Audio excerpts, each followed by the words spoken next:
Hello, everyone. This is Sean from the Soccer Nostalgia blog. I have the pleasure to interview Spanish economist and former Catalan City Councilor, Mr. Carlos Lozano. Mr. Lozano is a member of CIHEFE, the Spanish Center of Investigation of Football History. Mr. Lozano has appeared on the podcast in the past discussing the 1982 World Cup and FC Barcelona during the Terry Venables years. With the World Cup approaching and Germany and Spain set to face one another, we take this opportunity to look back at past encounters between the nations. This interview is separate from a podcast series. This video interview will serve as a companion piece to a written blog presentation on the head-to-head encounters between Germany and Spain. Hello, Carlos. Always a pleasure.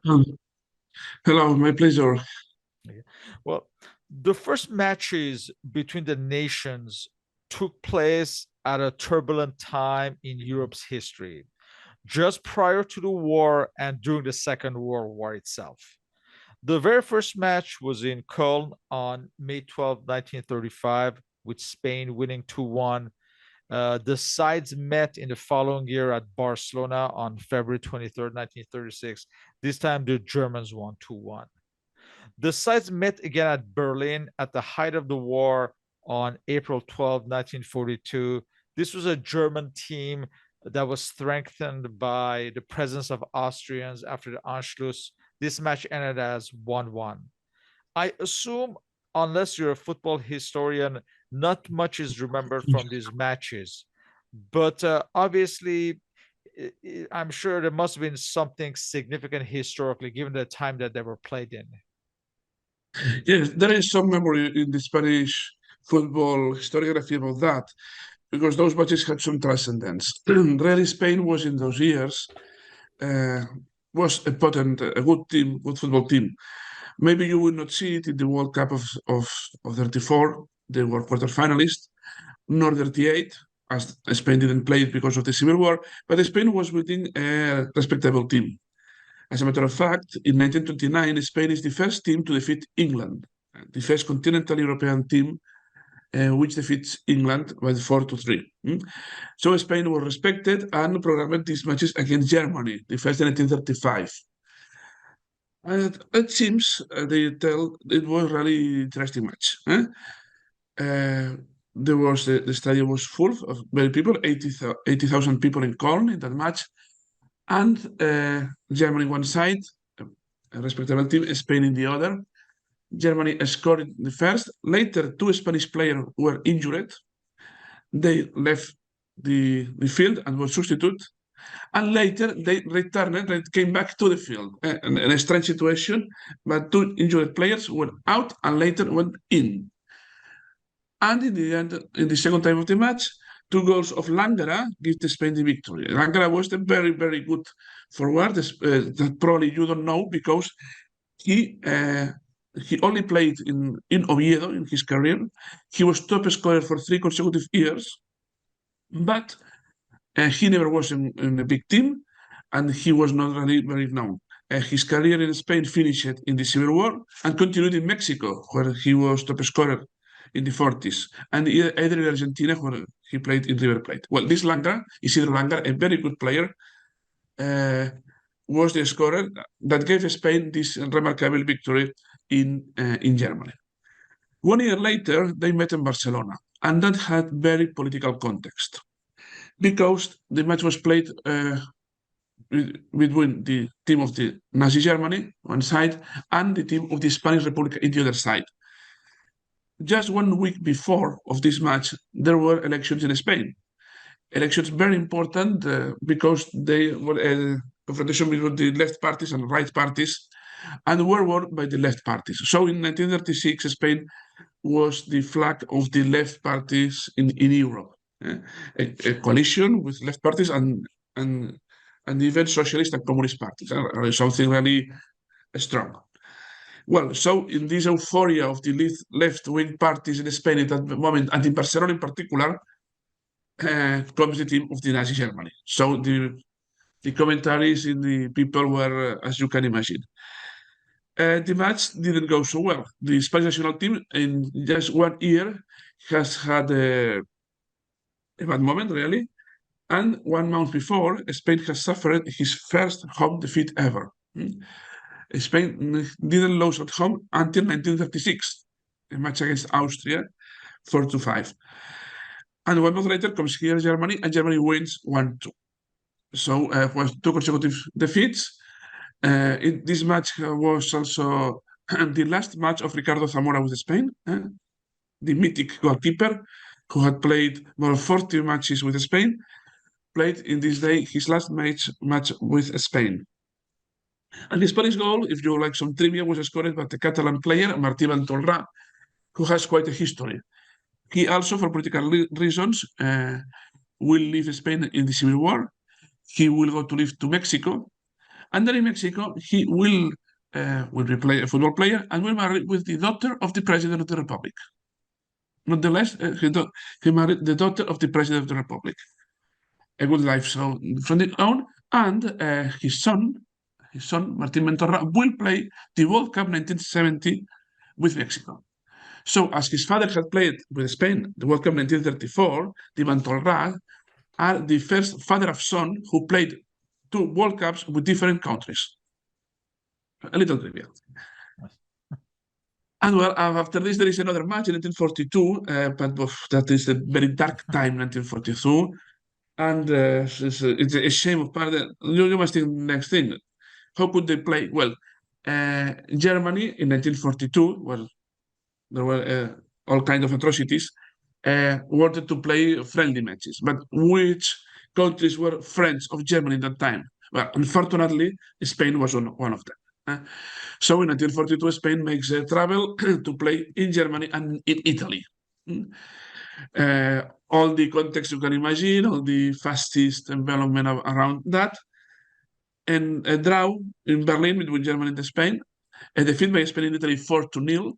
That closes an era where Spain played very little matches because the French of Spain was the evil countries of the time. Really, Spain will not play again until 4 years later when things normalize. But the situation of isolation was really curious. Spain, in the 6 years of World War, Spain is not at war, and so plays the league with some normality. And the national team only can play matches against Germany, against Italy, against Portugal, all 3 fascist dictatures, and against Switzerland, who is always available for everybody. Yes. So by the 1950s and 1960s, now West Germany was a power in world football. Spain were dominant in club football with Real Madrid in all its glory, but not so good internationally despite winning the 1964 Euros. So we have 3 matches in these 2 decades. So in 1952, on December 28th at Madrid, the match ends in a 2-2 tie. 6 years later, on March 19, 1958 at Frankfurt, West Germany wins 2-0. And this was the first ever home win in the series. Finally, the most significant match between the nations up to this point was during the 1966 World Cup in England at Birmingham. This time, West Germany wins 2-1, and you have the memorable closed volley angled goal by Lothar Emmerich. What are your thoughts on these 3 matches in these 2 decades? Well, this year, Germany and Spain met in a few occasions because Spain is out of the big events. Until 1950, when Spain is the 4th in the World Cup, Spain is a good team. This has presence everywhere, but Germany not, because Germany comes back to world football in 1954. Just that year, Germany will be world champion, and Spain is not in that World Cup. And it's not there because, incredibly, didn't qualify to the World Cup. Didn't qualify because Spain met Turkey in a single previous round. Turkey was a very limited team at that time, but Spain wins at home, is defeated at Istanbul, and goes to a new match in Rome. In that decisive match, with very polemics, for instance, polemics because Spain wanted to use some players born out of Spain, but were usually playing with Spain, like Kubala. In the very last moment, Spain doesn't line up with Kubala because Turkey could say it was inappropriate, and Spain plays a bad match and has a draw against Turkey, 2-2. So the presence in the World Cup is decided by lot. a child, a bambino, the son of somebody of the Italian Federation, takes a paper and qualifies Turkey to the World Cup. Spain will be out of this World Cup and also of the next. And Spain already in the very bad years with players exceptional, because you must believe in 1958 the national Spain team of Spain includes Di Stefano and Puskas and didn't qualify. It's incredible. Yes, they were not born in Spain, but they were nationalized. So they can meet Germany in important matches. They are bad years, dark years in the Spanish national team, with an exception. In 1964, Spain will be European champion with a team with only Spanish players and young players. For instance, the goalkeeper Iribar was very young at that moment and will be the best player and will be for many years. So let's go to the matter. 1966, a World Cup. Spain goes to World Cup with expectancy of a good role. They are European champions. In first round, they met Germany.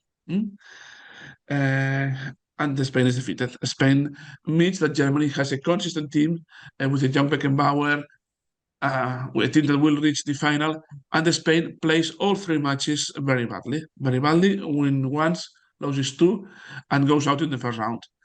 And later, Spain will fail to qualify to the next two World Cups. Really, in those years, Spain is absent of near all the big events and cannot meet Germany nor any other great team of the epoch. Yes. So now we come to the decade of the 70s. These nations would meet 5 times during this decade. First, in 1970 at Sevilla on February 11th, Spain wins 2-0 with a double strike by Arrieta. This was actually Spain's first win over Germany since the initial 1935 match. So the next time they meet is on November 24th, 1973 at Stuttgart. This time, West Germany wins 2-1 with a double strike from Jupp Heynckes. And a few months later, on February 23rd, 1974, at Barcelona, Spain defeats West Germany 1-0 with a goal by Asensi. So now in 1976, the sides are paired for the 1976 Euro quarterfinals. So the first leg on April 24th at Madrid ends in a 1-1 tie. Next month, on May 22nd at Munich, West Germany wins 2-0.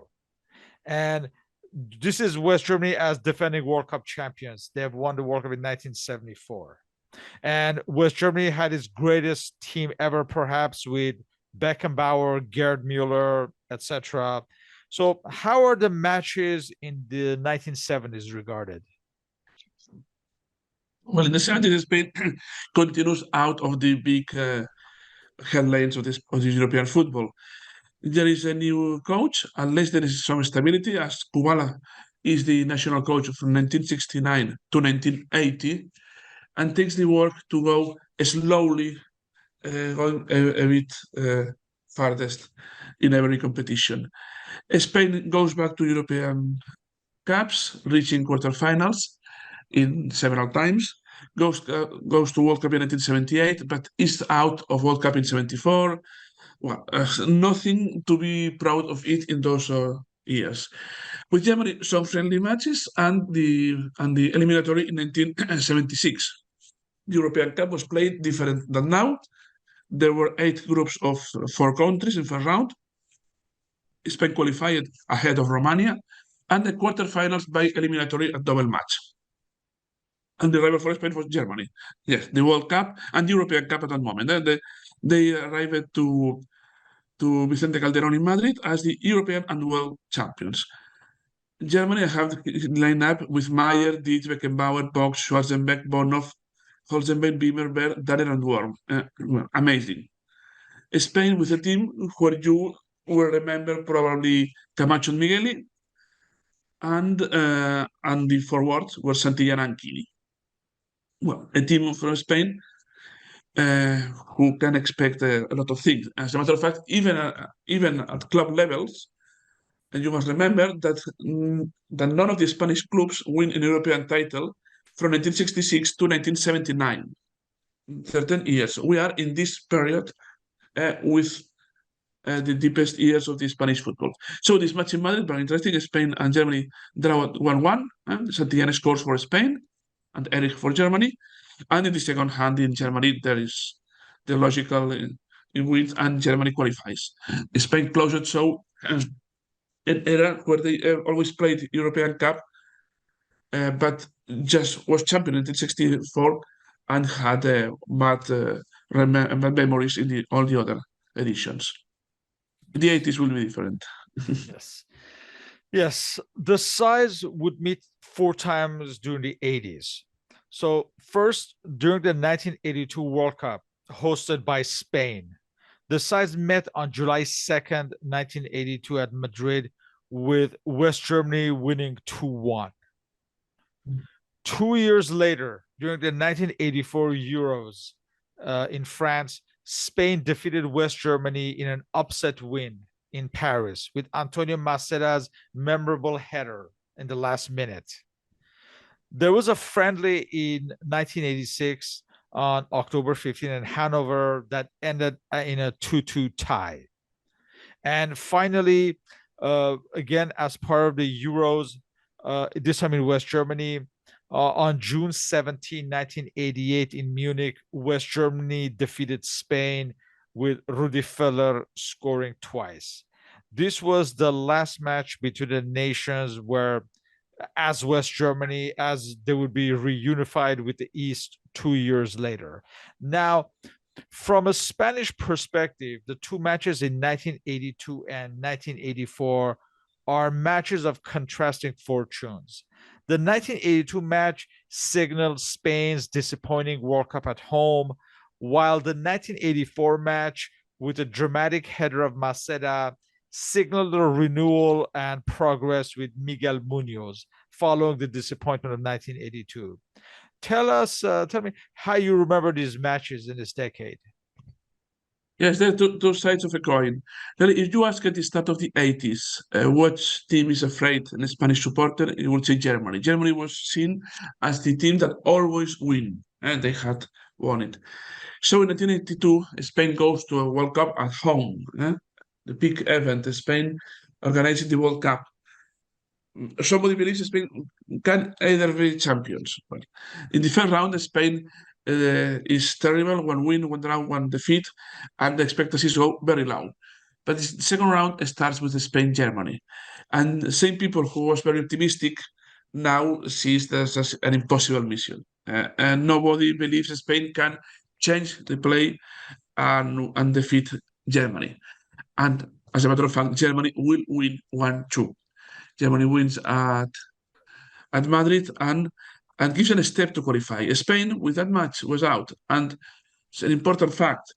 The next days, Germany and England draw, and Germany needs to Spain in order to qualify to semifinals. The last match is Spain-England. If England wins by 2 goals, England goes to semifinals and Germany is out. Spain has nothing to play, nothing to win in that match. But is playing at home, has the honor, the Spanish honor, and reaches a draw that qualifies Germany. So if Germany arrived to the final in 1982, was in part because Spain had a solid performance against England, and that qualified Germany. Well, so Spain was one more the deception, the bad side of the World Cup, and in 1984, Spain goes to European Championship.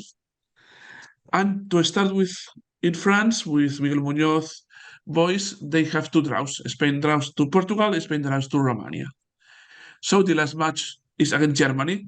Germany is working very better as to the point that in this match Germany has enough with the draw to qualify. Spain only qualifies if they defeat the Germans, something virtually impossible. You can see the lineups in Germany. Just the forwards: Klaus Allofs, Rudi Voller, Karl-Heinz Rummenigge.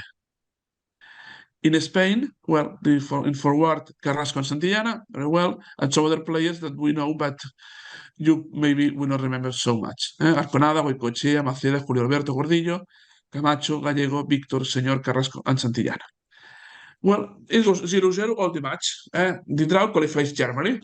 And at the very last moment, I had the head of Maceda, a Valencian player of Sporting de Gijón, the central defender of Spain, in a corner.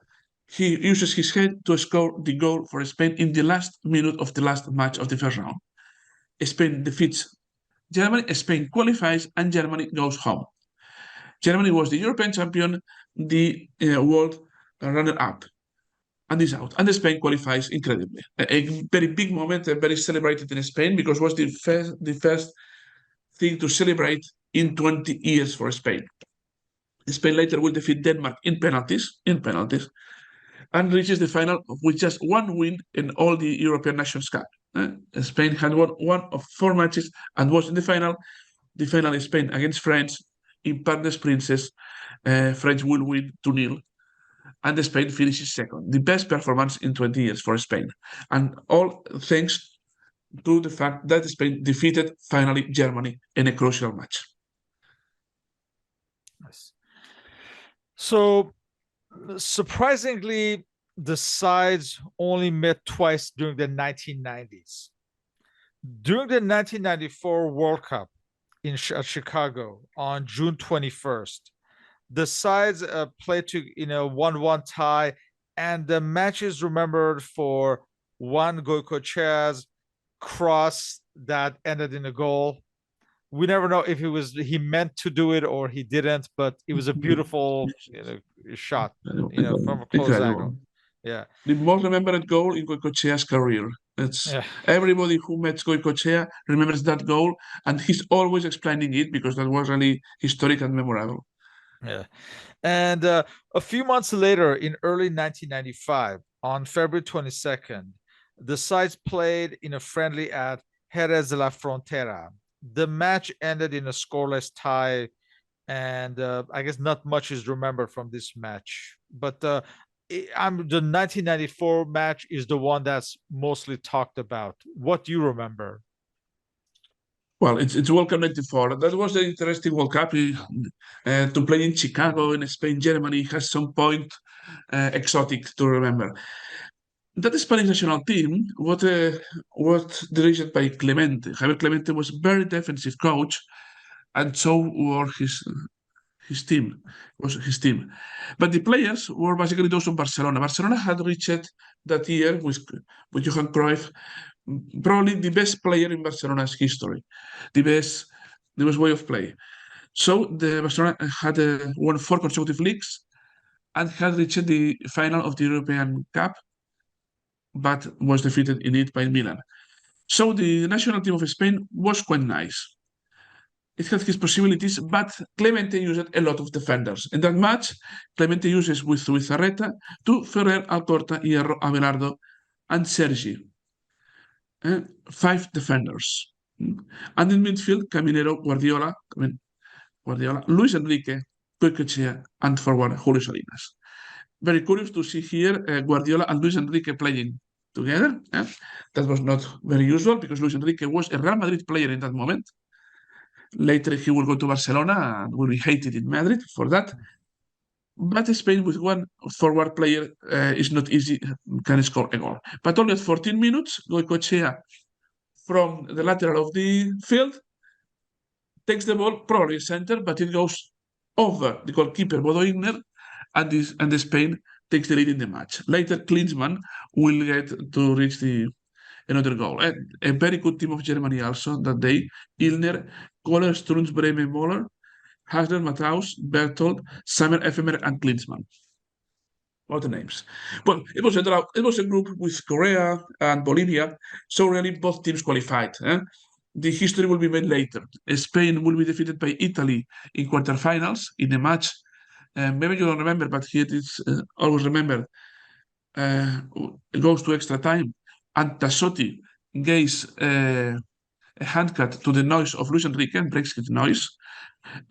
Luis Enrique, the national coach now, has this history in World Cups, and this is his first World Cup from that moment. So it's interesting to see him now.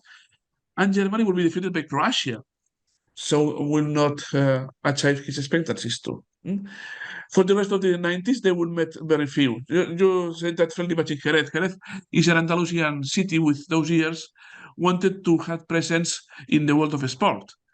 So they did a new stadium and take Germany and Spain to the inauguration and made a circuit of Formula One. So in those years also, they wanted to be a reference around the world, and the sport events was his way to go there. So Jerez de la Frontera, 200,000 inhabitants, reached his place in this world via this match. But I don't remember nothing about the match. The 0-0, I remember nothing about that. Yes. So now we come to the millennium. In the first decade of the millennium, the sides would meet 3 times. On August 16th, 2000, for Rudi Feller's first match in charge of Germany, Germany defeated Spain 4-1 with Mehmet Scholl and Alexander Zickler each of them scoring doubles, and Raul scoring a beautiful chip goal for Spain. 3 years later, in another friendly at Mallorca on February 12, 2003, Spain won 3-1. Raul scored 2 goals, and Guti had one, and Bobic replied for Germany. Now we come to the most important match in this decade. On June 29, 2008, at Vienna, for the final of the Euros, Spain win their first title in 44 years by defeating Germany 1-0 with Fernando Torres scoring the winner. And this was the reference point for the rebirth of Spain as a force at international level. Can you discuss your memories of these matches? Quite a final. Spain reaching finally a title, being the champions of Europe in a match against the unbeatable Germany. It was the goal of Fernando Torres, El Niño, the child. He scored, but there was really a consistent team in the back. Because the team made by Luis Aragonés, a very peculiar coach, and an old man probably with a style in his active way, his conduct really of the past century, but who give a personality and a style to the team very remarkable. He used also the work of Barcelona and Real Madrid, but the national Spanish team was really quite different. He had to fight against the press because his first 4 years with the team were not successful. He had some strong decisions. He decided that Raúl were not in the travels with the national team, so take away Raúl was very difficult. There was pressure from Madrid, as Raúl was seen as the best Spanish player of the moment, but he started with the young one. He gave Casillas the leadership. He gave especially the midfield to 2 young Barcelona players, Xavi and Iniesta. Either in Barcelona hadn't been easy that Xavi and Iniesta played together, as some people believe they played in the same position. Finally, Rijkaard in Barcelona and Luis Aragonés in the national team demonstrate that Xavi and Iniesta can play together, and there will be decay of all this. But with it, really, this team of Luis Aragonés is really peculiar. You must believe there is a video, probably you have not seen it. Before of that match, Spain and Germany, Luis Aragonés is speaking as a man of the people, as a really human man as he was. He's saying to the players, watch to Wallace. You look for Wallace, and don't allow Wallace to surprise you. And when it finished, you can see players they talking between them. But who is Wallace? He's speaking about Wallace. And one of them, no, I believe he says Balak. So Luis Aragonés was he was not able to say well the name of the player, but he led the team to know that that was the essential player, and his players understood him, and was really spectacular. Like the team that had not very high expectations in that European Championship is winning their matches. The semi-final against Russia is brilliant, 3-0, and in the final they win with the players I told you from a very diverse precedents with young Sergio Ramos, with Puyol Marchena in defense, with David Silva, with nationalized Marco Sena. That was really a very good match for Spain, very consistent defensively, and in particular, and the first win for Spain in 44 years.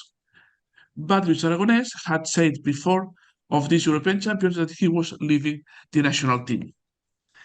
And it was so. So the next brilliant success of the team will not be in the hand of Luis Aragonés, but in the hand of Vicente del Bosque. This was the last match of Luis Aragonés, now defunct, his last match in the national Spanish team. Yes. So 2 years later, like you said, it would be Vicente del Bosque who would lead Spain to another important encounter with Germany. This time in the World Cup semi-final in 2010 in South Africa. And once again, Spain won 1-0 with Carles Puyol's headed goal. And they qualified for the final, which they would win. And they would win a World Cup for the first time. So again, defeating the Germans twice in a row was significant. And again, once again, it showed that there was a power shift now in world European football. What do you recall from this particular match? Oh no, everything. All Spain was in the TV watching that match. Spain was playing semifinals in the World Cup for first time from 1950. So everybody was looking, and the rival Germany, who was always seen as the worst rival you can have, because the prestige of German football in Spain is very, very high always. This team of Vicente del Bosque was really solid, but was winning with some problems. Spain won 8 finals by 1-0 to Portugal and quarterfinals by 1-0 to Paraguay. They will win also 1-0 semifinals and 1-0 the final. And with players able to build a good play, with the tiki-taka, with the playing in the midfield very consistent, because the midfield is Busquets, Xabi Alonso, Xavi and Iniesta. For midfielders, only two forward, Pedro and David Villa, and defenders like Iker Casillas, Sergio Ramos, Puyol, Piqué, and Capdevila. You can see 7 players of Barcelona, 3 players of Real Madrid. So it was basically the Barcelona team. We are in the best moments of Barcelona of Guardiola, and 7 Spanish players, most of them forged in the Catalan Masia and in the lower teams of Barcelona. So can say about Puyol, Piqué, Busquets, Xavi, Iniesta, and Pedro, but with 3 Real Madrid players really remarkable: Iker Casillas, Sergio Ramos, Xabi Alonso. The other one is Capdevila, another Catalan player who was playing in Villarreal. Well, this team will win 1-0.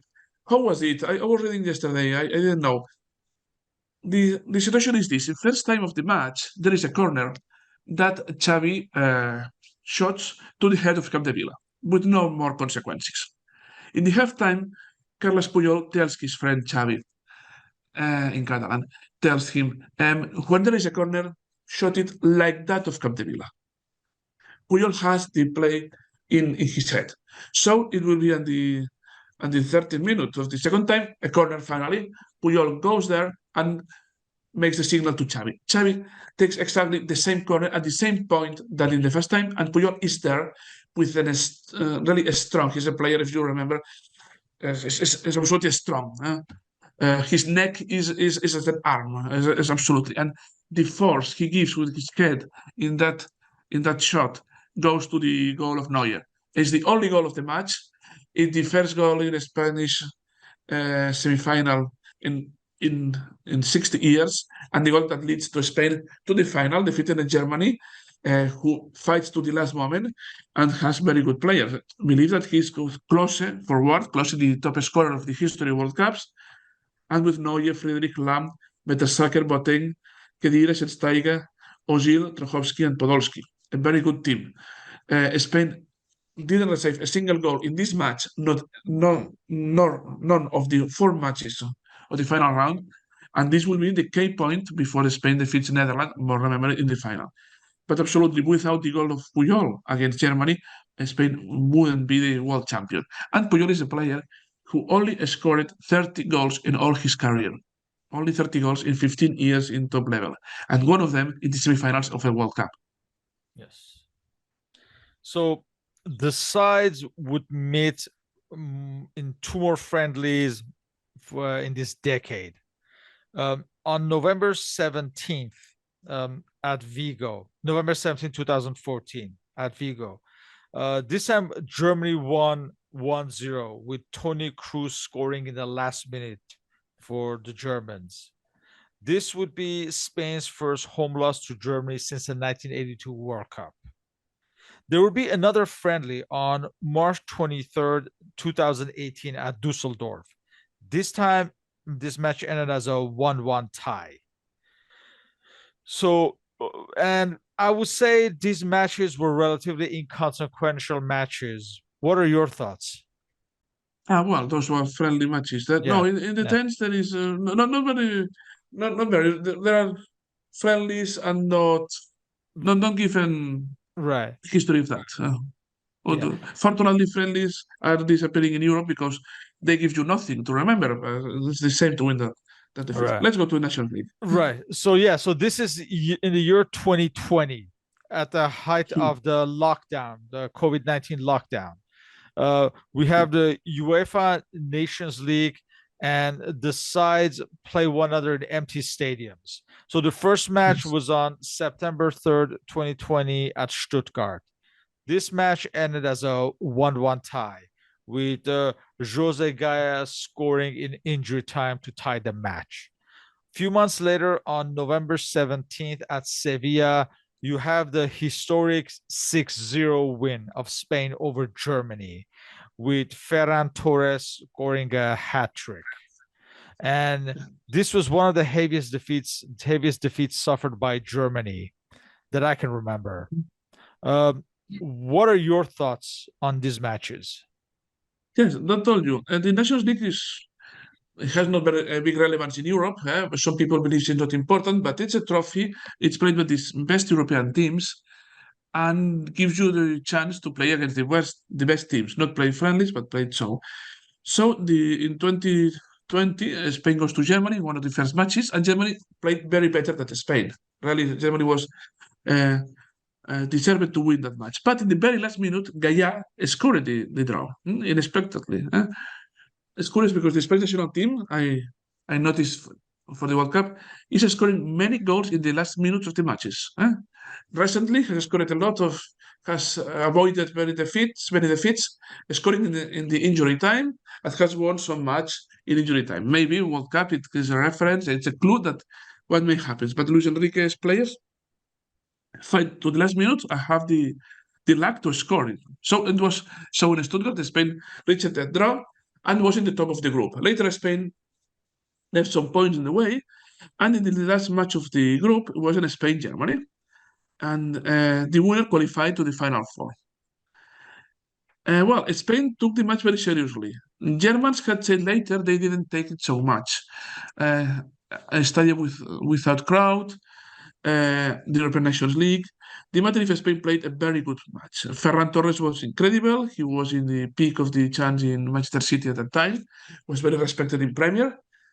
And the Valencian player scored 3 goals and led the win by 6-0. It's a very remarkable win. It didn't give a big memories in Spain because here it is not related, but it showed that Spain has a good team. Spain was not very full. There were controversies about Luis Enrique, and that 6-0 remembered everybody that when Spain plays well, And so some months later in the European Nations Cup, Spain will reach semifinals, also playing some very good matches and also some other bad matches. That 6-0, if you ask, probably many people don't, it's not remembered by many people, but is a milestone for Spain. Defeat a world champion 6-0 when Spain had defeated 1 year before to Argentina, also 6-1, is remarkable. But well, here people that wants is not Nations League, it's not European Nations Cup either, it's the World Cup. So the next Spain-Germany is the point where we will see if Luis Enrique's boys are available of big success or not. Yes. Yeah, so this match in the World Cup in Qatar is going to be on November 27th. What kind of match do you expect?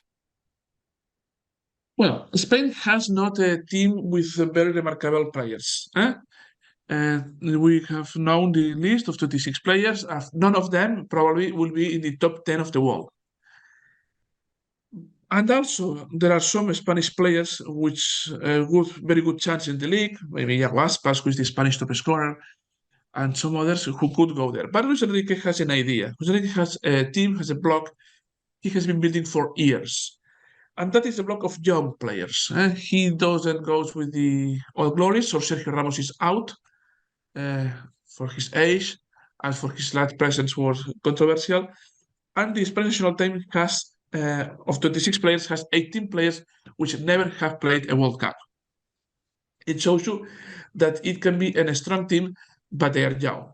They are young, they have not experience. They are young, but two of them, Pedri and Gavi, have the awards of the best European young player. Everyone of the last 2 years. There is a goalkeeper, Unai Simon, who is not exceptional when plays in the league, but in the Nations Cup, in the European Nations Cup, was exceptional. Some of his performances, even in penalty shootouts. There is a solid defense, and there is the need to score goals. That is, as in many teams, may be the problem to score the goals. Morata is unfortunate. Lastly, Ferran Torres has reached the titularity in Barcelona just in the last month after being questioned. And Ansu Fati is for me the player to watch. He has been for 1 year injured. He couldn't play at Barcelona, so there were also the worst months for Barcelona. And now he is not regular in the team of Barcelona.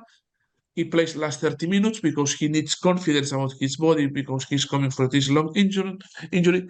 But I believe we will see Ansu Fati in the last minutes of the matches, and he has a capacity to score, to generate danger in the rival files that I believe that can be the point.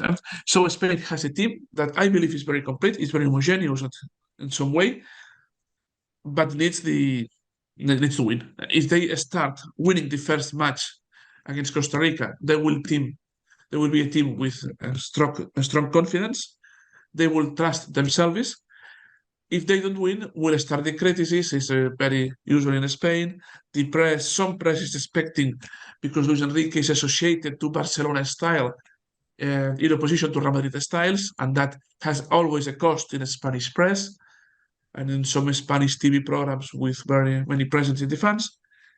And so, as all, Spain, I will see it as a candidate to win semifinals. And to go farthest seems difficult, but everything is possible. Yes. So, in closing, it seems like Germany were dominant and successful for much of the post-war era. However, the match in 2008, as I mentioned, it was a reference point as it marked a power shift between the nations, perhaps. At this point, Spain became a world power. What are your thoughts in the evolution of these encounters between Spain and Germany? Well, they have always been attractive. For my generation, Germany was seen as the big team. The team that we see win a couple of World Cups, 3 European Championships. For us, it was the reference. If you need to name a solid team, you name Germany. maybe not players. You respect Beckenbauer, Rummenigge, Breitner, Schuster, very respected, Matthaus, but the team, the Germany is seen as the team that maybe the match was neutral, but in the last moment, Germany can defeat you. Spain has changed it. Spain has got to defeat twice Germany. Spain is now a country with 4 big titles, and Germany has 7, I suppose. There are more, but they're comparable. So every time that Spain meet Germany is an interesting match. There's high expectancies to see a good match. And now, when we met Germany, we believe Spain can win. For a long period in these 50s, 60s, and 70s, and first 80s, Spain had no chances to defeat Germany. The difference in the level of teams was abysmal, and now they're at the same level, and maybe Spain can defeat Germany again in the semi-final, for instance. Well, maybe in 1 month we can know it. Yes. So we'll look forward to the World Cup match. So Yes. So once again, I would like to thank you for this interview.